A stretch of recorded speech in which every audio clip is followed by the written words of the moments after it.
Acts 14. At Iconium Paul and Barnabas went as usual into the Jewish synagogue.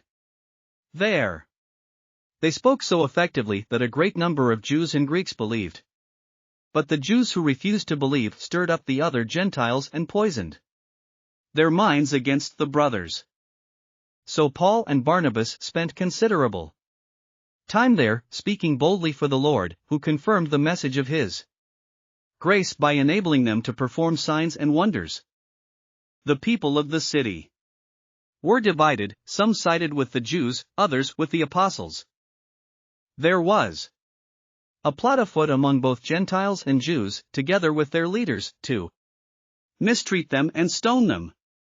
But they found out about it and fled to the Lycaonian cities of Lystra and Derbe and to the surrounding country, where they continued to preach the gospel. In Lystra there sat a man who was lame. He had been that way from birth and had never walked. He listened to Paul as he was speaking. Paul looked directly at him, saw that he had faith to be healed, and called out, "Stand up on your feet." At that, the man jumped up and began to walk. When the crowd saw what Paul had done, they shouted in the Lycaonian language, "The gods have come down to us in human form." Barnabas they called Zeus, and Paul they called Hermes, because he was the chief speaker. The priest of Zeus, whose temple was just outside the city, brought bulls and wreaths to the city gates because he and the crowd wanted to offer sacrifices to them. But when the apostles Barnabas and Paul heard of this, they tore their clothes and rushed out into the crowd, shouting, "Friends, why are you doing this? We too are only human, like you. We are bringing you good news, telling you to turn from these worthless things to the living God, who made the heavens and the earth and the sea and everything in them. In the past, he let all nations go their own way. Yet he has not left himself without testimony. He has shown kindness by giving you rain from heaven and crops in their seasons. He provides you with plenty of food and fills your hearts with joy." Even with these words, they had difficulty keeping the crowd from sacrificing to them. Then some Jews came from Antioch and Iconium and won the crowd over.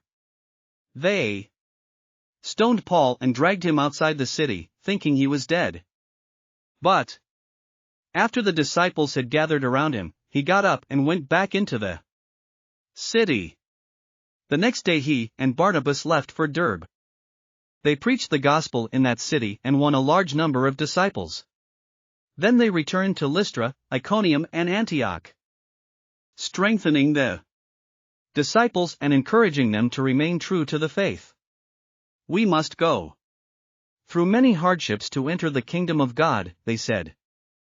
Paul and Barnabas appointed elders for them in each church and, with prayer and fasting, committed them to the Lord, in whom they had put their trust. After going through Pisidia, they came into Pamphylia. And when they had preached the word in Perga, they went down to Attalia. From Attalia they sailed back to Antioch, where they had been committed to the grace of God for the work they had now completed. On arriving there, they gathered the church together and reported all that God had done through them and how he had opened a door of faith to the Gentiles. And they stayed there a long time with the disciples.